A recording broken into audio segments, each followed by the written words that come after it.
नमस्कार, मैं हूं संजय शर्मा। आप देख रहे हैं 4PM यूपी। दुनिया युद्ध में जा रही है और एक ऐसे वहशी इंसान के कारण जा रही है जो छोटी-छोटी बच्चियों का यौन शोषण कर रहा है। 8-9 साल की बच्ची हमारे यहाँ देवी होती है और राक्षस उन देवियों के शरीर को नोच रहा है, खसोट रहा है। पूरी दुनिया को इस राक्षस का विरोध करना चाहिए। हमारे देश के प्रधानमंत्री को कहना चाहिए मुझसे बहुत बड़ी गलती हो गई जो इसको मैंने माय फ्रेंड ट्रम्प कहा। आज मेरे मन में अंदर बहुत सारी बातें हैं, मैं आपसे करूँगा। पता नहीं आपको पसंद आएँगी, नहीं आएँगी, लेकिन मैं आपको सुनवाता हूँ आज अपने मन की बात।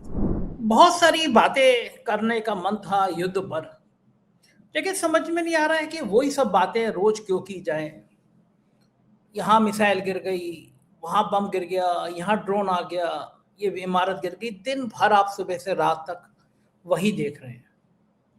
दुनिया तीसरे विश्व युद्ध की तरफ बढ़ रही है। एक देश अपनी शान शौकत में, अपनी ताकत के गुरूर पर दुनिया को नेस्तनाबूद कर रहा है। एक राष्ट्र अध्यक्ष कह रहा है कि नहीं भाई, ईरान में राष्ट्रपति हम ही तय करेंगे कि कौन बनेगा। मतलब लड़की ब्याही जाएगी तो दूल्हा हम ही तय करेंगे, लड़की के बाप को अधिकार नहीं है कि वो दूल्हा तय करेगा। और दुनिया के ताकतवर से ताकतवर देश दुम हिला रहे हैं उसके आगे। जमीर कोई चीज होती है, हिम्मत कोई चीज होती है। तो जो देश दुनिया का सबसे बड़ा देश अपने आप को कहलाते थे, उनके नेता उनको विश्व गुरु बताते थे, ऐसे तमाम मुल्कों के लोग चुप हैं, उस पागल शख्स की बातों को सुनने के विवश हैं, आवाज ये निकल रही है। और मुझे युद्ध की बात करने से पहले उस आदमी का घृणित चेहरा बार बार सामने आ रहा है।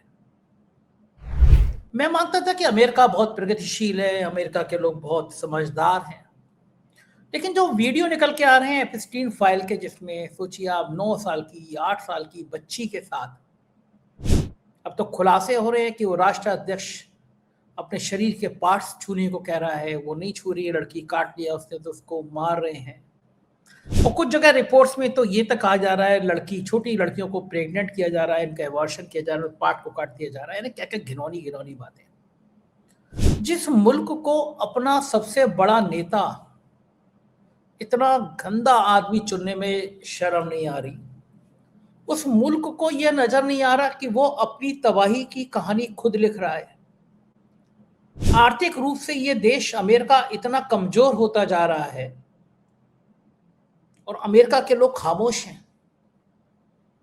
मैं सोच रहा हूं कितनी खतरनाक स्थिति होती है कि कोई राष्ट्र का अध्यक्ष, कोई नेता अपनी धर्मांधता भरी बातों में अगर वो चुन लिया जाता है तो किसी राष्ट्र को वो कैसे बर्बाद कर सकता है। ट्रंप इसका जीता जागता उदाहरण है। अमेरिका के नागरिकों को आने वाला इतिहास कभी माफ नहीं करेगा। वो ये पूछेगा उनसे कि तुम्हारे देश का सबसे बड़ा शिखर पर बैठा आदमी छोटी छोटी बच्चियों को इस तरह मसल रहा था, इस तरह मार रहा था, इस तरह उनके साथ बलात्कार कर रहा था, कोई कोई संवेदना ही नहीं थी। फिर मुझे लगा कि अगर ये इंसान, जो हमारे यहाँ तो इन छोटी बच्चियों को देवी कहा जाता है, उनको नवरात्रे में उनके पैर पखार के उनको देवी का दर्जा देखते, उनके पैर छू जाते हैं। और ये जानवर, बड़े बड़े जानवर जिनका नाम हम बड़ी शान और शौकत से लिया करते थे, बच्चों से कहते थे बिल गेट्स ऐसा आदमी बनना चाहिए, असली चेहरा नजर आया। छोटी बच्चियों के संग कोई कैसे यौन संबंधों की बात कर सकता है? 8-9 साल की बच्चियों के संग कोई कैसे सेक्स की बात कर सकता है?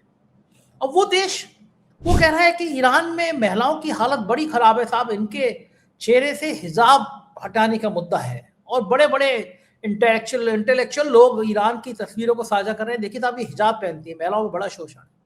सोचिए आप, जो मुल्क के लोग, जो मुल्क के शिखर के लोग बैठे लोग 12-13 साल की बच्चियों के संग इतनी जानवर जैसा व्यवहार करें, सेक्सुअल हरेसमेंट करें, वो दूसरे की महिलाओं के हिजाब पर चर्चा कर रहे हैं। और मैं भारत के भी कुछ बड़े पत्रकारों को देख रहा था, वो ईरान के महिलाओं के हिजाब पर घंटों घंटों प्रवचन दे रहे हैं, ट्विटर एक्स पर लिखे जा रहे हैं।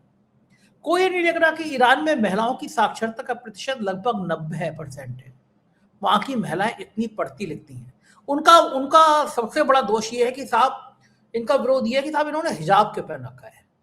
इन इन बड़े बड़े पत्रकारों के मुंह से एप्स्टीन फाइल का ए नहीं निकल रहा ये नहीं निकल रहा कि ट्रंप का जो वहशीपन की तस्वीरें आ रही हैं वो अपने देश के, अपने मुल्क के प्रधानमंत्री से कहें कि ये वहशी आदमी आपकी भी इज्जत को तार तार कर रहा है। ये वहशी आदमी आपके संग इस तरह ट्रीट कर रहा है जैसे आप उसके नौकर हो। वो आपको कह रहा है कि रूस से तेल खरीदोगे, रूस से तेल नहीं खरीदोगे, 30 दिन खरीद लो। और जब वो कहता है कि 30 दिन खरीद लो तो गोदी मीडिया के एंकरियां नाचने लगते हैं। जो हुक्म मेरे आका इस तर्ज पर ताल करने लगते हैं। कोई ये सवाल नहीं कर रहा कि भारत के प्रधानमंत्री को ये डंके की चोट पे ट्रंप से कहना चाहिए कि तुम इतने जानवर हो। तुम्हारी जो तस्वीरें आ रही है छोटी बच्चियों के साथ, उसके बाद मैं शर्मिंदा हूं कि मैंने तुम्हें कभी माई फ्रेंड ट्रंप कहा था। इतने राक्षस आदमी का कोई व्यक्ति दोस्त कैसे हो सकता है। आज अगर मोदी जी प्रेस कॉन्फ्रेंस करें, राष्ट्र के नाम संबोधन करें और कहें कि मैंने जिस आदमी के लिए कहा था माई फ्रेंड ट्रंप, वो मेरे जीवन की सबसे बड़ी गलती थी, क्योंकि मेरे देश में, मेरे मुल्क भारत में जहाँ छोटी बच्चियों को देवी माना जाता है, वहीं मैंने अपने माई फ्रेंड ट्रंप की इतनी घिनौनी, इतनी गंदी तस्वीरें देखी है कि मैं लज्जित हूं मैंने ऐसे राक्षस जैसे आदमी को अपना कभी माई फ्रेंड कहा। अगर मोदी जी ऐसा कहेंगे तो दुनिया भर में उनका नाम होगा, सच में वो विश्वगुरु होंगे। आज की तारीख में भारत की क्या स्थिति बन रही है? भारत की स्थिति बन रही है कि भारत कुछ कर पाने की स्थिति में नहीं है। हम ट्रंप का आंखें बंद करके जो वो कह रहा है वो कर रहे हैं। मौका था, ईरान भारत का बहुत पुराना दोस्त था। इजराइल प्रधानमंत्री होके आए थे, प्रधानमंत्री समझ ही नहीं पाए। कोई देश जब युद्ध के मुहाने पर खड़ा होता है, युद्ध करने जा रहा होता है, तो महीनों पहले तैयारी शुरू करता है। ईरान कोई बच्चा देश नहीं था, कोई वेनेजुएला के राष्ट्रपति जैसा मामला नहीं था कि आएंगे हेलीकॉप्टर में बांध कर ले जाएंगे। सबको पता था। मोदी जी समझ नहीं पा रहे थे कि इजराइल ने ऐसे मौके पे उनको क्यों बुलाया। हमारे सुरक्षा सलाहकार डोवाल साहब का काम क्या है? उनके सिर्फ इतना काम है कि वो अपने ऊपर बैठकर पिक्चरें बनाएं। उन्हें नहीं पता था कि इजराइल किस नीति के तहत मोदी जी को बुला रहा है। उनके आने के तुरंत बाद युद्ध हुआ। ईरान जिसने हमेशा भारत का साथ दिया, हर युद्ध में साथ दिया, हमने उसके साथ छोड़ दिया। यही गलती हमने रूस और यूक्रेन के युद्ध में करी थी। हमारे प्रधानमंत्री जी यूक्रेन में जाकर गले मिलाए, दोस्ती कराए। बाद में जब रूस का मामला आया तो धड़धड़ कांपते हुए डोवाल साहब वहां पे पहुंचे। हमने अपने पुराना दोस्त रूस, जो हमेशा हमारे साथ खड़ा रहता था, हमने उसको भी भरोसे में नहीं लिया। जब अमेरिका ने हमें डांटा तो हमने उससे तेल खरीदना बंद कर दिया। क्या ये सच है कि एपस्टीन फाइल में भारत के धुरंधर लोगों के नाम हैं? क्या हरदीप पुरी का कोई ऐसा राज है जिसकी नस ट्रंप ने दबा रखी है, जिसीलिए जो वो कह रहा है वो मोदी जी कह रहे हैं? और बड़ा सवाल अनिल अंबानी पर भी खड़ा हो रहा है। एपस्टीन फाइलों में दर्जनों बार अनिल अंबानी का नाम आया है। अनिल अंबानी के हजारों करोड़ के घोटाले के तथ्य एक के बाद एक करके सामने आ रहे हैं। एपस्टीन फाइल में उनका कई नाम जिक्र आ रहा है, कई बार कहानी उनकी बताई जा रही है, उन्हें कौन सी खूबसूरत लड़की पसंद थी। यहाँ हजारों करोड़ के घोटाले में उनकी ईडी, इनकम टैक्स की रेड हो रही है, मुकदमा लिखाया जा रहा है, लेकिन अनिल अंबानी को गिरफ्तार नहीं किया जा रहा। एक बहुत बड़े पत्रकार हैं, बहुत बड़ा स्टिंग करते रहते हैं वो, और दुनिया में उनका नाम है। उन्होंने मुझे बताया कि अगर अनिल अंबानी को गिरफ्तार कर लिया तो शायद सरकार गिर जाएगी भारत की, ऐसा उनका कहना था। मैंने पूछा चौंक के, मैंने कहा ऐसा क्यों? अनिल अंबानी में ऐसे कौन से लाल रखे हैं कि अगर उनको गिरफ्तार कर लिया तो भारत की सरकार गिर जाएगी? तो उन्होंने मुझे जो कहा वो मेरे लिए बड़ा हैरान करने वाला था, बड़ा चौंकाने वाला था। उन्होंने कहा एपस्टीन फाइल का पूरा सच अनिल अंबानी के पास है। अगर अनिल अंबानी ने यह सच खोल दिया, यह सच सामने ला दिया, तो शायद इस देश के बड़े बड़े लोगों के चेहरे सामने आ जाएंगे।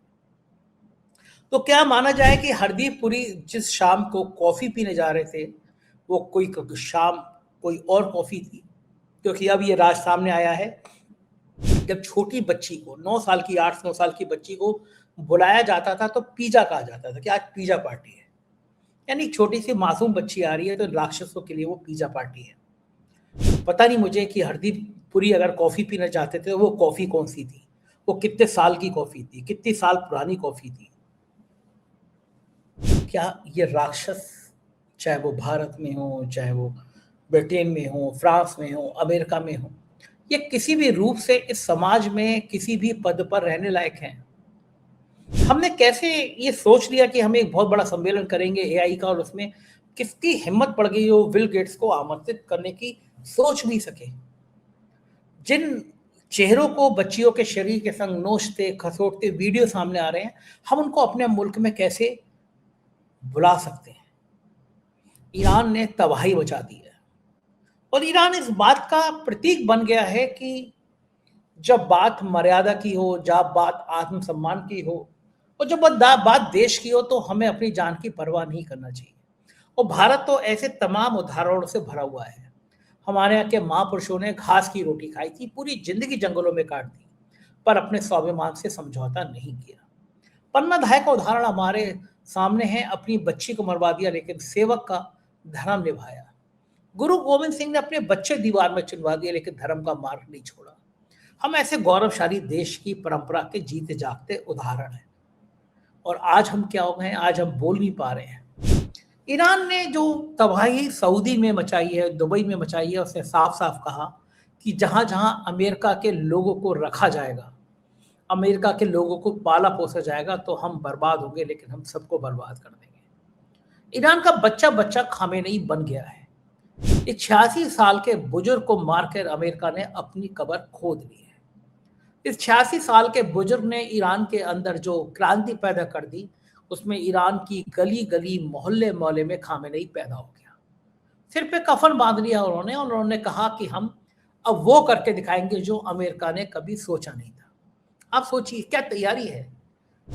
एक फौज का सेनाध्यक्ष एक नहीं चार, एक मंत्री एक नहीं चार, चार चार वैकल्पिक जगह ईरान ने एक साल पहले चुनना तय कर लिया था कि अगर एक व्यक्ति मरेगा तो दूसरी जगह हाजिर है उसकी जगह, उसी तरह की सब संरचना को जानता हुआ दूसरा मरेगा, तीसरा हाजिर है, तीसरा मरेगा, चौथा हाजिर है। और अब ईरान की सत्ता संभाल रहे लोगों ने कहा कि हम भूल जाए अमेरिका सपना देखना, 1 इंच जमीन ईरान की अमेरिका कब्जा नहीं कर पाएगा।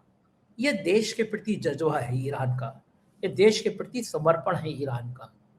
और आने वाले दिनों में अगर ये जंग लंबी छिड़ गई तो शायद अमेरिका अपनी तबाही की वो कहानी खुद लिखेगा जो किसी अमेरिका वासी ने सोचा नहीं था। और पता नहीं मुझे सच होगा या नहीं होगा, मुझे लग रहा है कि अगर ये युद्ध बढ़ा तो शायद ट्रंप को अपनी कुर्सी छोड़नी पड़ेगी। और अमेरिका के लोग अगर जरा सा भी हिम्मती हैं, जरा सा भी संवेदनशील हैं, जरा भी मानवता के प्रति उनका दृष्टिकोण सकारात्मक है, तो अपने इस राष्ट्राध्यक्ष को एपिस्टीन फाइल की और नन्ही नन्ही बच्चियों के शोषण के आरोप में सामने आने के बाद, संलिप्त होने के बाद, ये समझ आना चाहिए कि ये युद्ध दरअसल एपिस्टीन फाइल के गंदे सच को छुपाने के लिए है। एपिस्टीन फाइलों में चर्चा ना हो जाए तो इसलिए पूरी दुनिया को मिसाइलों से, ड्रोन से, टैंक से, तोप से, बारूद की गंध से भर दो, लेकिन गुनाह छुपते नहीं है। एपिस्टीन फाइल के गुनाह छुप नहीं रहे। ट्रंप के अश्लील वीडियो सामने आ रहे हैं और दुनिया को ये संदेश साफ है कि अगर इस घिनौने आदमी से डरोगे तो किसी ना किसी दिन तुम्हें मुल्क की जनता नकार देगी, पूछेगी कि आप कैसे इस घिनौने और गंदे आदमी को माय फ्रेंड ट्रंप कह सकते हैं। जवाब तो देना पड़ेगा मोदी जी। क्या मैं सही हूं या गलत हूं, या आप बताइए। तो आपने सुनी, ये मेरे मन की बात थी और मुझे लगता है कि ये बात सब आपके मन की भी होना चाहिए। कैसे लगी बातचीत बताइएगा जरूर। चैनल को सब्सक्राइब और ज्वाइन करिएगा, कमेंट करिएगा। शुक्रिया, थैंक यू।